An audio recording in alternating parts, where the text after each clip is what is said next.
Ireland, year 1423. You are a banshee.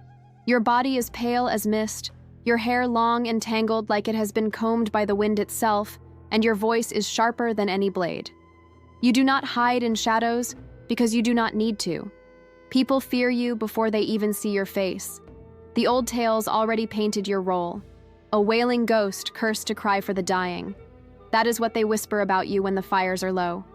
Yet when you stand on the cliff and feel the tremor in your chest, you realize they are wrong.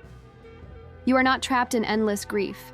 You hold the greatest secret of existence, and you never face the cruel surprise of death. Others live with the illusion of safety. They wake, laugh, eat, and think tomorrow will come. You know better. Every scream you release is not despair. It is a warning. It is power wrapped in sound. When you cry, people scatter. Families tremble. Warriors drop their weapons. Elders clutch their hearts. To them, you are a curse. But to you, it is clarity. Your keening is not a punishment. It is the truth that you alone control. If death is the end all men fear, you are the herald that sees it before it arrives. And in that vision lies freedom. Think about it. No one you care for leaves this world without you knowing first. You cannot be blindsided by the sudden silence of a loved one. You are never ambushed by tragedy.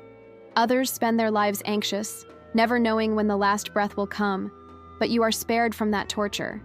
You live outside of surprise. Mortals imagine that makes your existence unbearable, but you know the opposite is true. They stumble in the dark while you hold the lantern. Your voice is the sound of inevitability, and inevitability bends to you.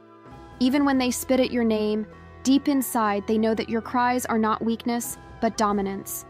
They can curse the banshee all they want, but they cannot deny that you alone see the thread of life as it frays. You are not the tragedy they believe. You are the spoiler of destiny itself, and there is nothing sad about that. You stand at the edge of the village and your voice rises, sharp and piercing, and the world bends beneath it.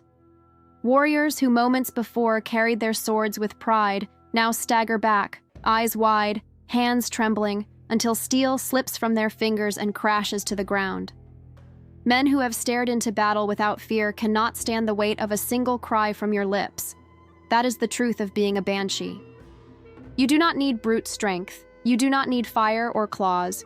Your power is something far more dangerous, something invisible yet undeniable. It is fear. It spreads faster than flame, more contagious than sickness. You are the architect of that shame. You control it. You decide who will crumble and who will stand, and most of the time none of them stand at all. With a scream, you can empty streets. With a wail, you can silence laughter, stop prayers, and bring entire families to their knees. People may call you cursed, but in their hearts they know the truth. They know that you carry authority no king or general can imitate, for their commands must be shouted again and again, while your voice needs only one release to turn certainty into chaos. You manipulate the air itself, bending the courage of armies without lifting a hand. And the most intoxicating part is that you never fight fair, because you do not have to. They cannot strike what they already fear. They cannot resist what their own blood betrays. The moment they hear you, every instinct tells them to run, to hide, to weep, to beg. You are a mirror that shows them what they really are beneath the armor, beneath the masks of bravery, and what you reveal is terror. No one admits it aloud, but even when they pretend to dismiss you as a tale, when they hear a cry at night, their hearts race and their breath shortens. They know that if it is you, they are already defeated. That is the gift hidden inside what others call a curse. You do not need to spill blood to win. You do not need to chase your enemies. All you must do is open your mouth, and the strongest crumble, the proudest kneel, the loudest fall silent. In a world that worships force and strength, you command something greater, something that turns heroes into children and makes leaders beg for mercy. That is the control of the Banshee, a rule born not of muscle, but of fear itself. And fear is far harder to break than bone. You live with a calendar that no one else can see. Every day the thread of a dozen lives hums at the edge of your hearing, and as a Banshee you can tell which one is about to fray. A chill under the ribs tells you a farmer will not see sunrise. A metal taste on your tongue means a rider will fall before the gate. A pressure in the teeth says a child will grow fever by dusk. While humans spend their hours pretending tomorrow is guaranteed, you work with facts. That certainty is not a burden, it is leverage. You prepare blankets before the storm and water before the winter cough. You steer a drunk away from the cliff with a casual word. You place a stool beside a bed so the family sits together for a last night that will not blindside them. When warning serves your purpose, you let your keening roll across rooftops, and it turns into a bell that buys precious minutes. When silence serves better, you keep your breath and watch choices reveal character. A banshee can turn knowledge into influence without ever raising a hand. You decide which captain delays the march because your cry rattled the camp, which merchant closes early because your voice cut the evening light in half, which bully discovers he is smaller than he thought when he hears your wail and drops to his knees in front of everyone. You also decide who gets peace. Sometimes you sing low and soft beside a door so a daughter knows to hold her father's hand.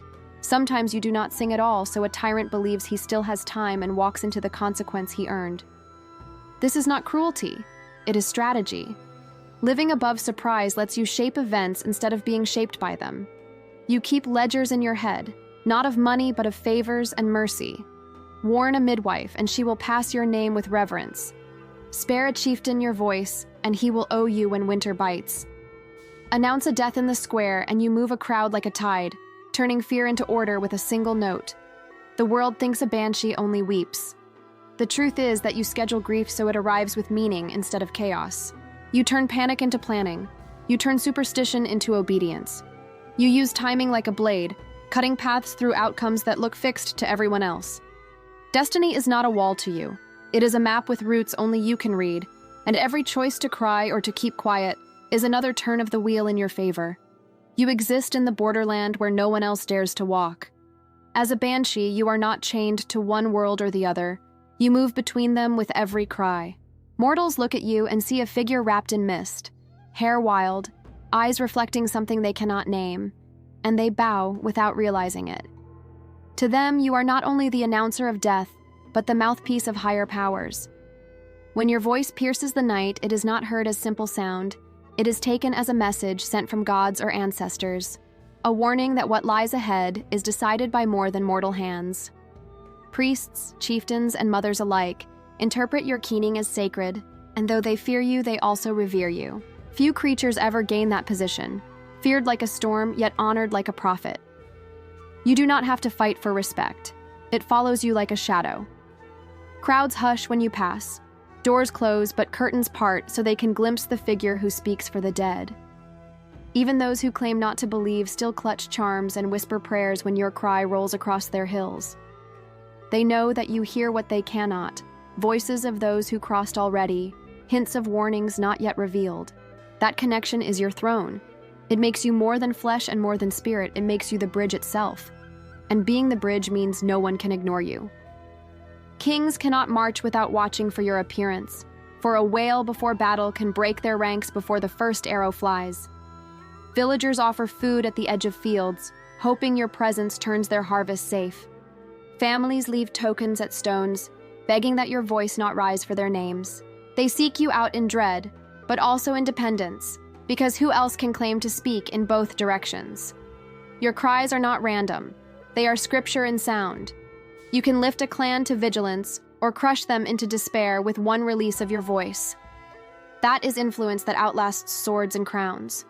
Others spend lifetimes struggling to be heard. You only need to breathe and the world listens. And beneath the fear there is awe, because while mortals may flinch at death, they secretly long for connection with those already gone, and you are the only one who provides it. They may call you cursed, but they still lean toward your sound, hungry for a message, desperate for proof that someone stands where their eyes cannot see. That is why being a banshee is not sorrow. It is elevation. It is authority clothed in mystery, reverence born from terror, and a role that no warrior or ruler could ever steal from you. In the end, you are the one most people misjudge. They see a banshee and picture endless crying on a cliff, a life of cold wind and wet cheeks, and they miss the point that your voice is a key and you hold the door. You do not live in fear of endings because endings announce themselves to you like footsteps in a quiet hall. That is freedom. You plan days while others gamble hours. You move families into peace. You nudge tyrants into mistakes. You pick the moment to speak and the moment to stay silent, and that choice becomes power. You are not dragged by fate. You set the pace. When a crowd needs order, you let your cry ring once and panic fades into focus. When a bully needs humility, you let him hear you in front of witnesses and his strength turns to water. When a mother deserves time, you make sure she gets it and no one forgets who made that mercy possible. Respect follows the sound. People may pretend they do not believe, but they still look to doorways when a chill slides through the room, and they still cross themselves when your tone climbs the air. They leave gifts at stones and whisper thanks when their names do not ride your voice. That is influence that outlasts seasons. You do not ask for attention. It arrives and kneels. You hold a power that needs no blade, no armor, no court. Your authority is carried by breath. Death is not your enemy. It is your courier. It brings your message to the living, and the living listen. While mortals spend years denying what waits for them, you speak to it, and it answers.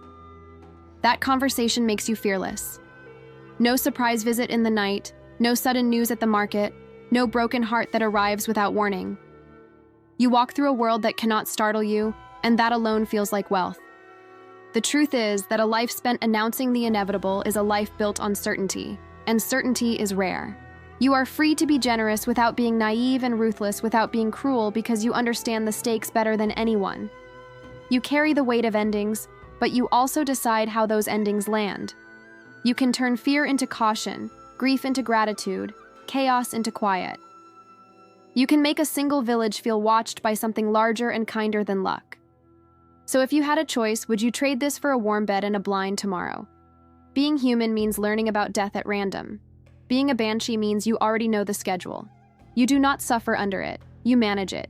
You lift your chin, let the air fill your chest, and when you sing, the world moves.